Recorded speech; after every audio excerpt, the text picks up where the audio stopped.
What's up, guys? We're taking a very quick break from the 24 Days of Tea for a very special Music Monday update. After rumors from many sources around the interwebs, it has been confirmed by the boys themselves. Yes, of course, I am talking about the Fall Out Boy return. Yes! Yay! And don't call it a reunion because they didn't break up! Oh, check it out. I've been working on my Fall Out Boy impressions. Watch. P-Wets. Patrick Stump. He doesn't really make a face. Pete Wentz. Patrick Stump? Ugh, why does he even do that? So for any of you that haven't been following the story, here's the gist. Fall Out Boy decided to go on a break in November of 2009, a little less than a year after their latest album release, Folie à Deux, which came out December 16th, 2008. Folie à Deux was an insanely awesome album, by the way.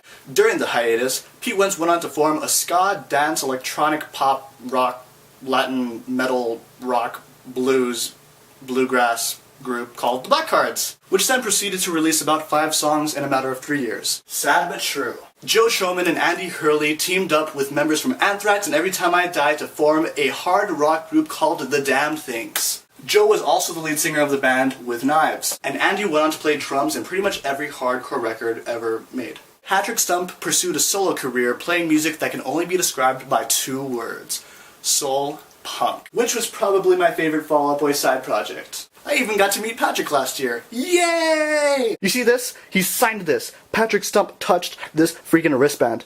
Oh my god.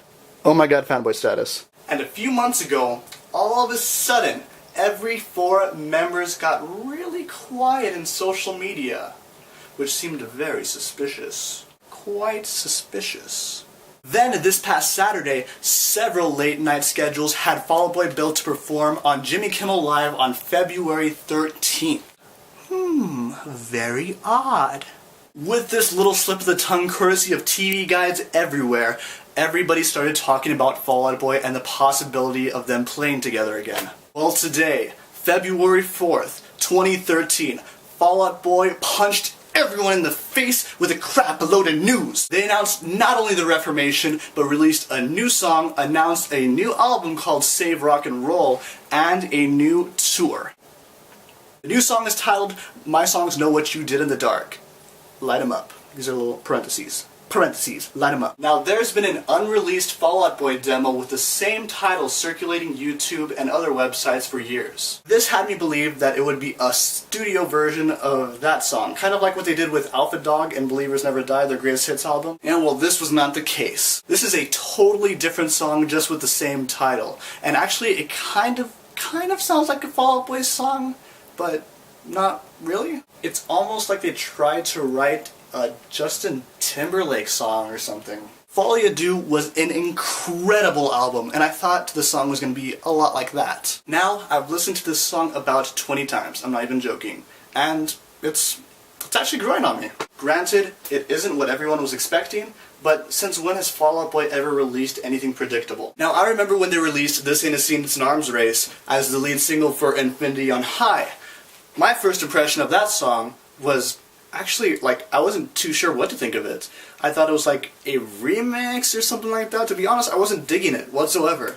But to my surprise, when I listened to Infinity on High, This Ain't a Scene, It's an Arms Race actually fits very well within the context of the album as a whole. And also, it was kind of the weirdest song on the album. Now, they always do this for every single record. They pick the most unsafe song they possibly can and use it as the lead single. And I think they actually do it on purpose.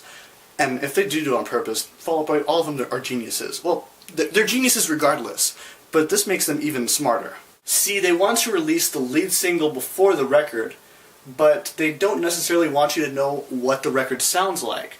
So they pick the weirdest song from the record that sounds nothing like the rest of the album and have that as a lead single, so that people are like, oh my god, my songs Know What You Do in the Dark, that sounds so weird. The new record's going to be really weird. But actually, in reality, you never know what it's going to sound like.